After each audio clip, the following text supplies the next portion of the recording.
Good afternoon everyone, welcome to career defence school. आज हम लोग राष्ट्रीय मिलिट्री स्कूल का 2017 का सोशल साइंस का सैंपल पेपर करेंगे।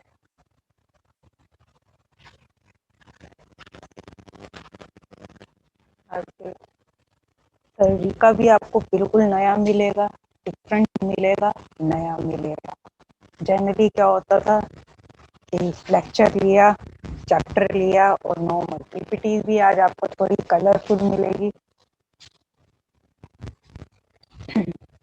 First question is, a calligraphist is one who's write important notes in the king's court, specialize in the art of beautiful writing, write personal diaries, या फिर paint on the walls. The correct answer for this question is that is option B, specialize in the art of beautiful writing. जो आपने देखा होगा कि नेक पे भी जो कैलीग्राफी होती है that is famous for writing. आप जैसे कि इस पिक्चर में देख सकते हो कि डिफरेंट डिफरेंट जो है वर्ड्स जो हैं मोल्ड करके बनाए गए हैं। So it is basically a way of writing in a beautiful way. Clear? This is called calligraphist. Next आता है लॉर्ड कॉर्नवालिस। वेरी इंपॉर्टेंट, बहुत कॉम्पिटिटिव एग्जाम्स में ये क्वेश्चन पूछा गया। Lord Cornwallis introduce which system? Rayotwadi, permanent, Mahalwadi or Minch? So the correct answer for this is that is option B, permanent settlement. क्या कोई बच्चा बता सकता है कि परमानेंट सेटलमेंट को दूसरे शब्दों में क्या कहा जा सकता है? Permanent settlement will be called as, yes Tanishka. Ma'am zamindari system. yes yes Abhijeet. Ma'am zamindari system same था ma'am. Yes. Permanent settlement act किसने, लॉर्ड कॉर्नवालिस ने 1785 से 1793 यानी कि 1793 में स्टार्ट करा था। कहाँ पर? बंगाल में करा था। अब मैं आपको बताती हूँ कि जमींदारी सिस्टम जो होता है क्या होता है कि जहाँ पर जो है टैक्स जो है एक जमींदार को अपॉइंट कर दिया जाता है ब्रिटिशर्स द्वारा, और उसे बोला जाता है कि आपने पूरे के पूरे गांव वालों का जो है टैक्स जो है कलेक्ट करना है। Clear? This is called your permanent settlement, or you can say zamindari, one and the same thing. अब आता है एक्स्ट्रा रियोट पारी सिस्टम कौन सा होता है? आपका जो रियोट पारी सिस्टम होता है जहाँ पर जो है ब्रिटिशर्स जो हैं डायरेक्टली जो है टैक्स कलेक्ट करते हैं। कहाँ? किससे? फार्मर से। Direct tax collection from farmers. अब आता है Mahalwari system. Mahalwari it is like महल और छोटे छोटे विलेजेस में होता है, और वो सारे के सारे विलेज जो हैं ब्रिटिशर्स के पास जो है जाते हैं, और जो है अपना पूरा का पूरा गांव जो है जाता है टैक्स जो है जमा करवा के आता है। That is called Mahalwari. तीनों चीजें अलग हैं। जमींदार में क्या होता है, जमींदार अपॉइंट करा जाता है, वो आके जो है गांव वालों से टैक्स कलेक्ट करता है।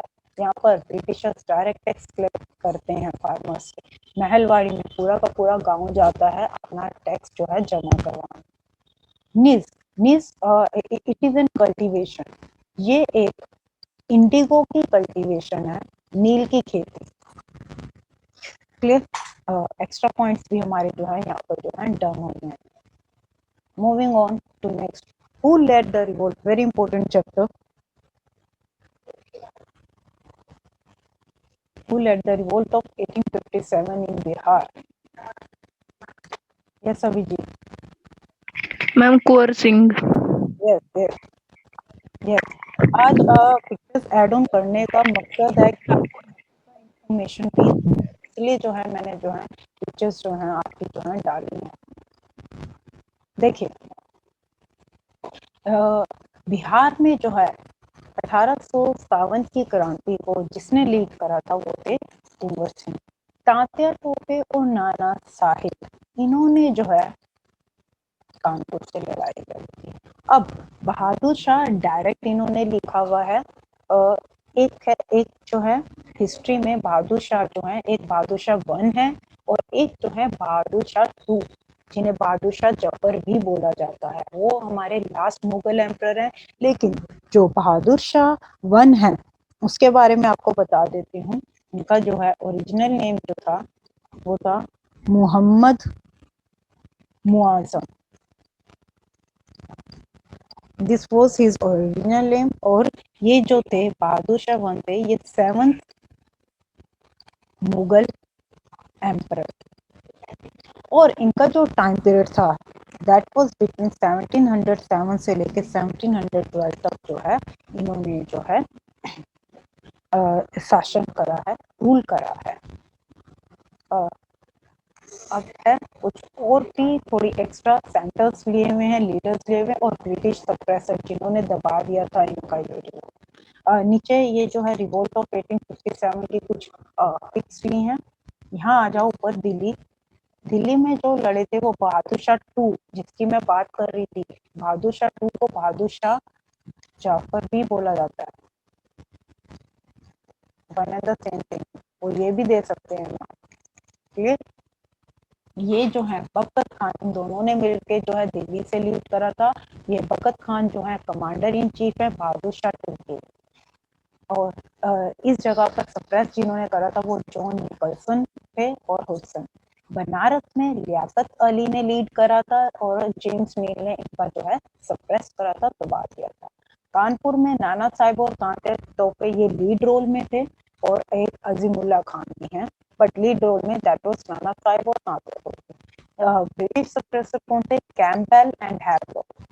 झांसी, झांसी से नो जो रानी लक्ष्मीबाई जी हैं, उन्होंने जो है झांसी से जो है लीड करा है और सप्रेस सर ह्यूज रोड्स ने।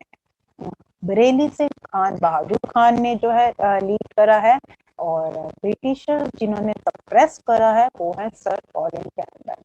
अब बात आती है बिहार, जो हमारा क्वेश्चन था वहां पर वीर कुंवर सिंह ने, और इनका जो है किन्होंने दबाया था? विलियम टेलर एंड विल्सन आयर ने। ये रीजन है आज के लेक्चर में सैंपल पेपर में डालने का, सो दैट की एक्स्ट्रा इंफॉर्मेशन आपको मिले।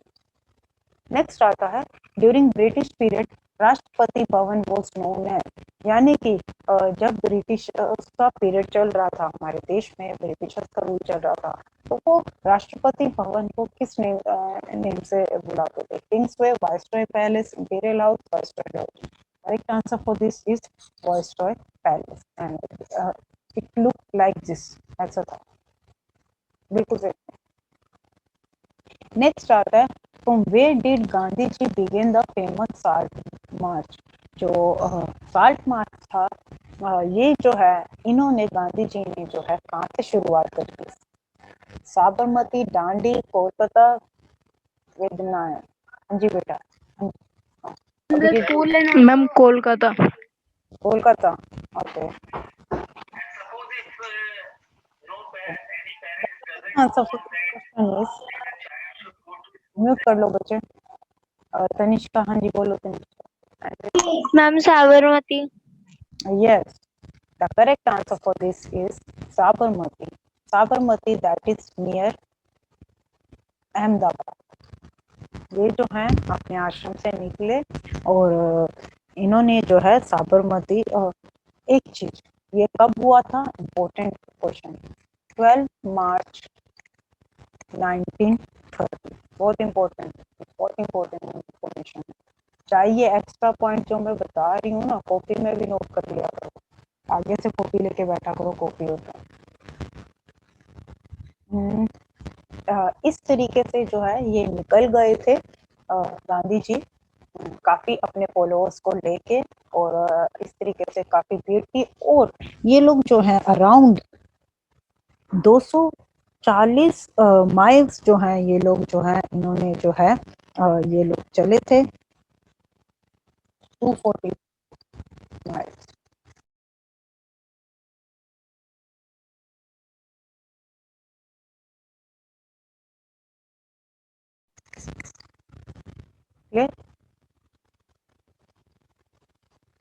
नेक्स्ट आता है अ सॉवरेन स्टेट मींस, बताओ जरा, ये तो बेटा इंडियन पॉलिटी में करा रखा है आपको, प्रियम्बल जब करवाता, guiding values of Indian constitution, कोई बचा, practice any religion, head of the state is elected, equal opportunity for every citizen, free from any internal and external interference, क्या आंसर होना चाहिए?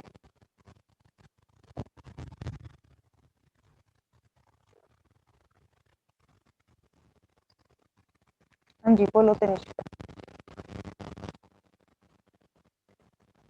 Ma'am option number D. Yes, the correct answer for this is free from any internal and external interference.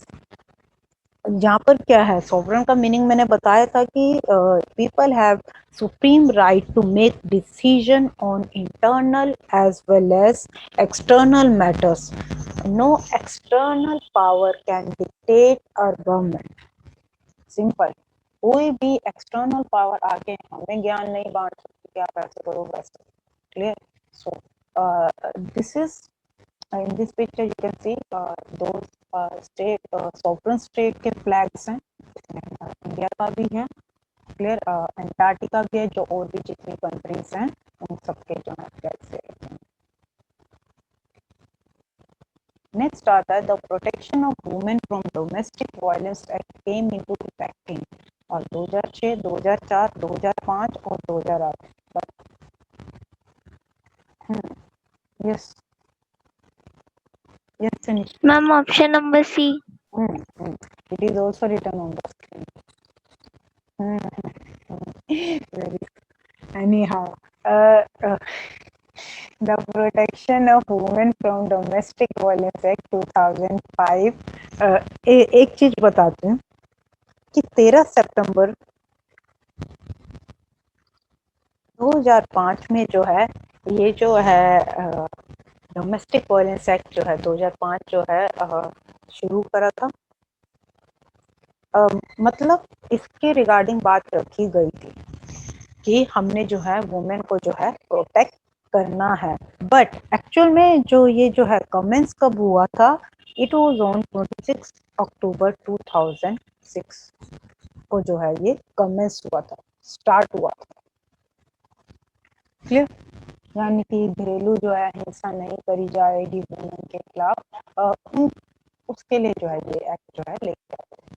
Next आता है who guarantees the right to education for all the children between the age of 6 to 14 years, 6 से 14 साल के जो बच्चे हैं उनको जो है राइट टू एजुकेशन जो है प्रोवाइड करा गया है, किसने गारंटी करा? प्रेसिडेंट ने, parliament, Lok Sabha, Indian constitution, fundamental rights में बड़े अच्छे से ये चीज में बहुत अच्छे, बहुत बहुत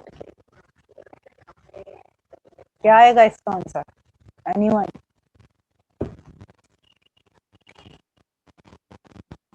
यस बोलो। हाँ जी ma'am option number B. Option number which one Tanishka? हाँ जी बोलो बेटा बोलो। Ma'am B. B, parliament. Option number B. Parliament, okay. The correct answer for this is Indian constitution, भारतीय संविधान में जो है ये चीज जो है लिखी गई है, राइट टू एजुकेशन एक्ट, यानी कि every child has a right to free and compulsory education. अब मैं आपको एक चीज बताती हूँ, ये कौन से आर्टिकल के अंडर था right to education? Right to education कौन से आर्टिकल के अंडर था, फटाफट बताओ। Right to education comes under which article? That is article 21 subsection A, clear? Article 21 subsection A. Next आता है हमारा और ये जो है 86 अमेंडमेंट के तहत जो है ये लेके आए थे 2002, 86 अमेंडमेंट एक्ट 2002 के तहत जो है ये आया था। नेक्स्ट चीज इज कि एक मैंने बात बताई थी आपको जब अमेंडमेंट्स वाले में, फंडामेंटल ड्यूटी, जो हमारी 11th fundamental duty add on हुई थी, वो यही थी जहां पर कि गार्जियंस को बोला गया था गवर्नमेंट के द्वारा कि 6 से 14 साल का अगर आपका बच्चा है और आप एजुकेशन अफोर्ड नहीं कर सकते हो तो उनको जो है फ्री एजुकेशन जो है दी जाएगी और कंपल्सरी, लेकिन आप अपने बच्चों को घर नहीं रखो और उनको स्कूल में भेजो पढ़ने के लिए। कितने एक्स्ट्रा पॉइंट्स कवर अप करते हैं। नेक्स्ट आता है name a ruler who sword, sword होता है तलवार, स्मेल्टेड पिघलाकर, जो पिघलाकर किस चीज को निकालना, with wootz steel, wootz steel होता है, it is used basically, it is admired for making sword blades, इसके लिए जो है ये बनाया जाता है। अभिजीत, हाँ जी बता दो Abhijeet. Ma'am Rani Laxmibai. Okay, Kanishka. Ma'am option number D Tipu Sultan. हाँ जी, ये वीडियो क्यों ऑफ हो जाती है आपकी बारी बारी? अब क्या वह अभी अच्छा सही लग रहा है। The correct answer for this is not रानी लक्ष्मीबाई, टीपू सुल्तान। कहाँ के हैं? मैसूर। इनकी जो है, इनकी जो तलवार थी, इन्होंने एक तरीके से जो है अपनी तलवार जो है बना रखी थी।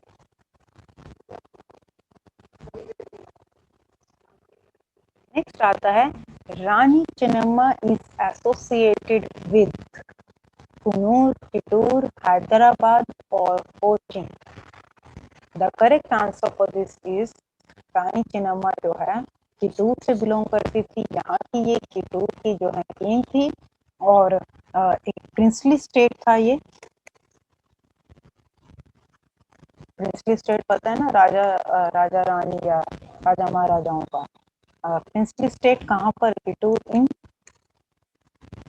कर्नाटका, कर्नाटका में।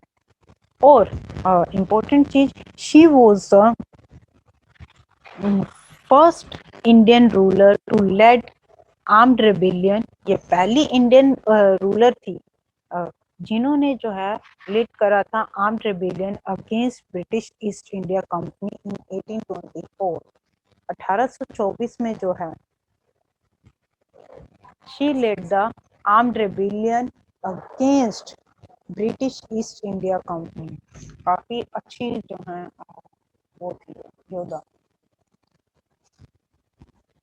नेक्स्ट आता है what is calico? Cotton textile, a machine, a design on cloth और name of a book. Can anyone tell? Calico, calico होता है एक, हाँ जी, yes yes Tanishka. Ma'am option number C. Yes correct. Calico जो है आपका जो है it is a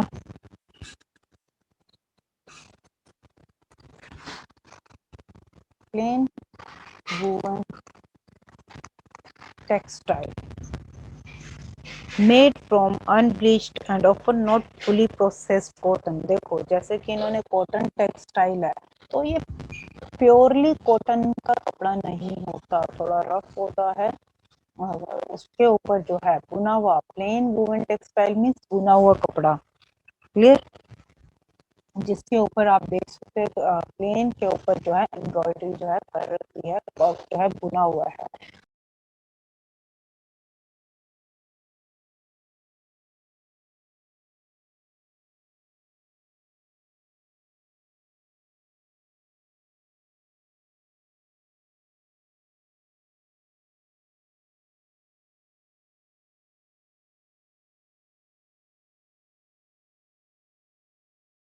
It is a design on cloth.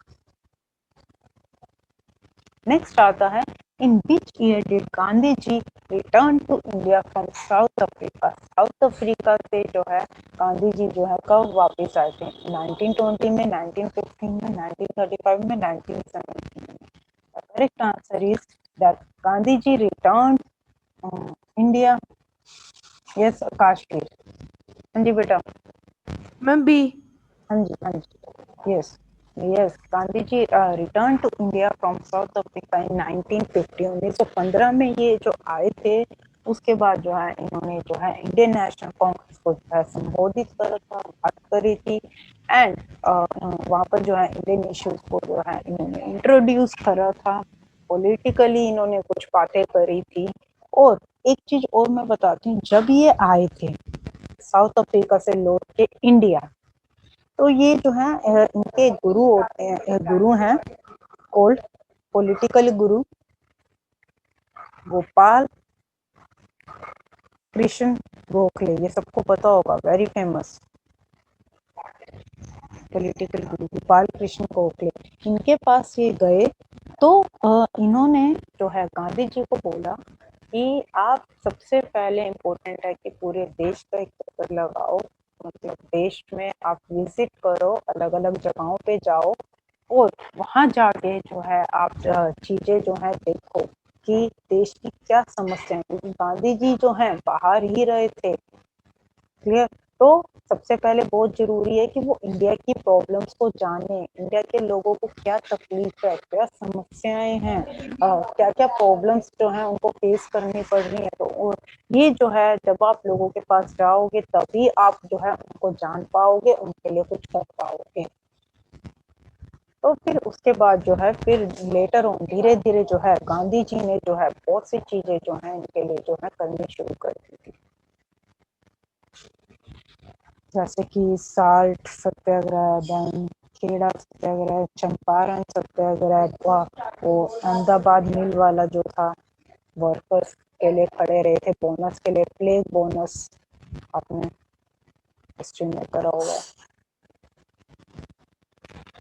अब आता है what are shafts, wooden bridges, rooftops, canoes, depots. क्या होता है? What is the answer of this? What are shafts? This is yes, follow Tanisha. Akashvir. हाँ जी बोलो बेटा, Akashvir. मैम सी. C, canoes. No बेटा. No. The correct answer for this is ma'am that D is Bose. yes. हाँ जी. Debose is the correct answer for this. जो कि एक जो है आपकी टूल्स होते हैं, शाफ्ट होते हैं, उनको जो है खोदने के लिए जो भी मिनरल्स जो हैं डिपॉजिट होते हैं, डग करा जाता है टू रीच मिनरल, जो जहाँ पर जितने भी आपके मिनरल्स जो हैं धरती के नीचे जो हैं इकट्ठे हुए होते हैं, डिपॉजिट हुए हुए होते हैं, उनको जो है खोदने के लिए जो है ये जो शाफ्ट जो है यूज करे जाते हैं. क्लियर. अब wooden bridges that you all know कि ब्रिज क्या होता है, और वुडन ब्रिजेस मीन्स वुड, लकड़ का ब्रिज. ठीक है जी, नॉर्मल जो ब्रिजेस हम देखते हैं वो चीज. रूफ टॉप्स, छत, कैनोइज. देखो ध्यान से देखना, क्या बनता है, क्या बनाना नहीं आता, ड्राइंग ऐसी सी है, काम चला लेना. यहाँ एक बंदा बैठा है. ठीक है जी, यहाँ एक बंदा बैठा है. ये कुछ समझ आ रहा है? और ना एक वो लंबी सी डंडी नहीं होती पंडुकी की, क्या लंबी सी डंडी, और वो पानी के अंदर बोट सी जो चलाते हैं पानी में मार मार के ये जो है इस जो इनके हाथ में होती है, दैट इज कॉल्ड कैनोए. ठीक है, ड्राइंग अच्छी नहीं है, देख लेना. ओके, नेक्स्ट आता है thorium is found in large quantities in the monazite sands of. Thorium it is a metal, ये आप देख सकते हो. थोरियम एक मेटल है जो कि काफी लार्ज क्वांटिटी में पाया जाता है. कहाँ पर? मोनेजाइट सैंड में. और ये जो है सैंड, ये जो आप देख रहे हो, दिस इज योर मोनेजाइट सैंड, मिट्टी. अब थोरियम जो है कौन सी स्टेट में पाया जाता है? ये जो मेटल है कौन सी सैंड में, किस जगह की सैंड में जो है पाया जाता है? केरला, राजस्थान, गुजरात, मध्य प्रदेश। यस, हाँ जी, बोलो बोलो। Ma'am Kerala. Yes, the correct answer for this is Kerala. Kerala में जो है ये पाया जाता है। It is basically a rare earth phosphate, जो मोनेटाइट जो होता है।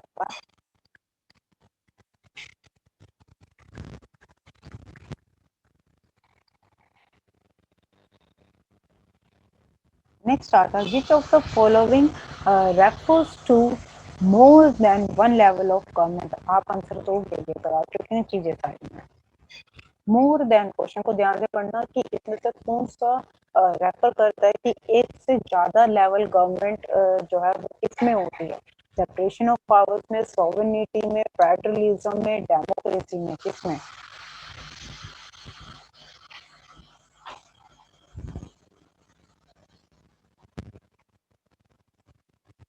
हाँ जी बेटा, बताइए। एनीवन? पहले तो ना ये वीडियो ऑन करो। आकाश, वीर, तनिष्का, अभिजीत, सबके क्वेश्चन लूंगी मैं, सबके आंसर्स लूंगी, बट ये वीडियोस ऑन करो। वीडियोस नहीं ऑन करोगे ना मजा नहीं आता।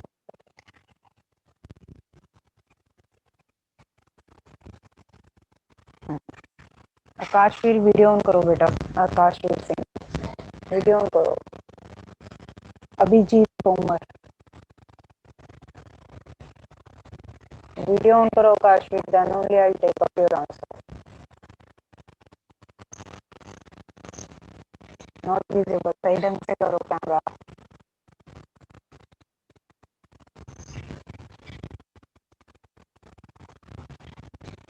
ये क्या है? मेरे को तो दिखने का वही किसी को दोबारा दो। हाँ जी, आंसर बताओ आकाशवीर, बोलो बेटा। मैम आज मैम मेरा कैमरा नहीं चल रहा। अच्छा, फिर ठीक है। हाँ जी, बोलो आकाशवीर, बोलो मैम डी। बच्चे। डी, डेमोक्रेसी आपके अकॉर्डिंग। एनीवन हैज बोल बच्चा।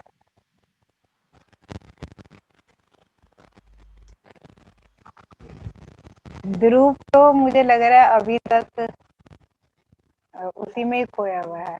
ध्रुव देवी। ध्रुव, आप ध्रुव देवी में तो नहीं खोए हुए बेटा, जो लेक्चर लास्ट लिया था मैंने। आज शांत हो आप बड़े, इसलिए। Okay okay. हाँ जी तनिष्का, बोलो बोलो बच्चे। Ma'am option number C. हाँ, इसके तुक्के हमेशा सही निकल जाते हैं, पता नहीं कैसे, है ना? हाँ, बढ़िया है यार, ऐसे ही पेपर में भी लगाया ना, पेपर ही क्लियर हो जाएगा। The correct answer is federalism. देखो बेटा, अब यहाँ पर अब मैं आपको लॉजिकली, अगर नहीं भी आंसर आता था तो भी हम आंसर लगा सकते थे। कैसे? देखो, यहाँ पर बात करी गई है मोर than one level of government, एक से ज्यादा लेवल जो है गवर्नमेंट का। मैंने अभी फेडरल सिस्टम जब आपको बताया था कि सोर्सेज ऑफ इंडियन कॉन्स्टिट्यूशन में गवर्नमेंट ऑफ इंडिया एक्ट 1935 से फेडरल सिस्टम दिया था, जहां पर की पावर्स की डिस्ट्रीब्यूशन करी गई थी किन किन के बीच में? सेंटर, स्टेट और विलेजेस। तो एक से ज्यादा लेवल हो गया ना गवर्नमेंट का। सेंट्रल गवर्नमेंट सेंटर में काम कर रही है, स्टेट स्टेट में काम कर रही है, विलेजेस में हमारी panchayat. It is more than one हो गया ना। क्लियर हुआ? दूसरा आता है सॉवरेनिटी। क्या होता है सॉवरेनिटी बच्चे? सॉवरेन क्या होता है? ये आपको प्रेम्बल में भी करवाया था मैंने। What is sovereign?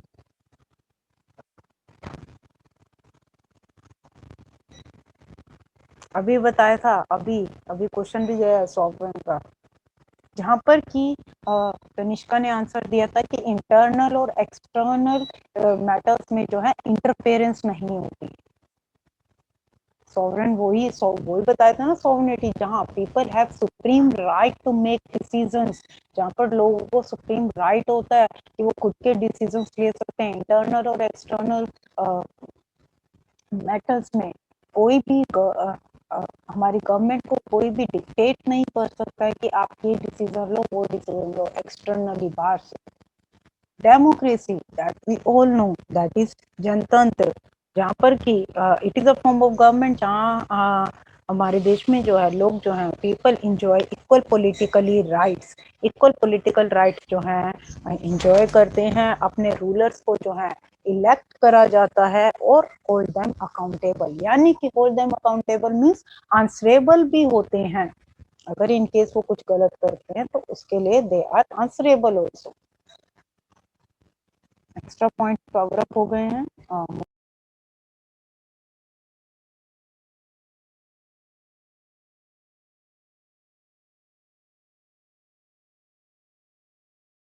Moving on to next question. How many members are nominated to Rajya Sabha by the President? President के द्वारा जो है, अगेन इंडियन पॉलिटी का, अब आप देख रहे हो ना जो मैं चीजें पढ़ा रही हूँ उसी में से ही पेपर के देखो कितने क्वेश्चंस निकल के आ गए हैं। इसीलिए बोलती हूँ सीरियसली लो, असाइनमेंट्स पढ़ लो भाई, उस टाइम पे होमवर्क जान बन जाता है तुम्हारी कि भाई मैम ने पता नहीं क्या दे दिया। ये निखिल बच्चा, हाँ जी बेटा बोलो निखिल। मैम 12। हाँ जी बेटा, ये 12। ध्रुव बेटा ये यहाँ तक ये 1 से 12 तो नहीं दिख रहा कहीं है?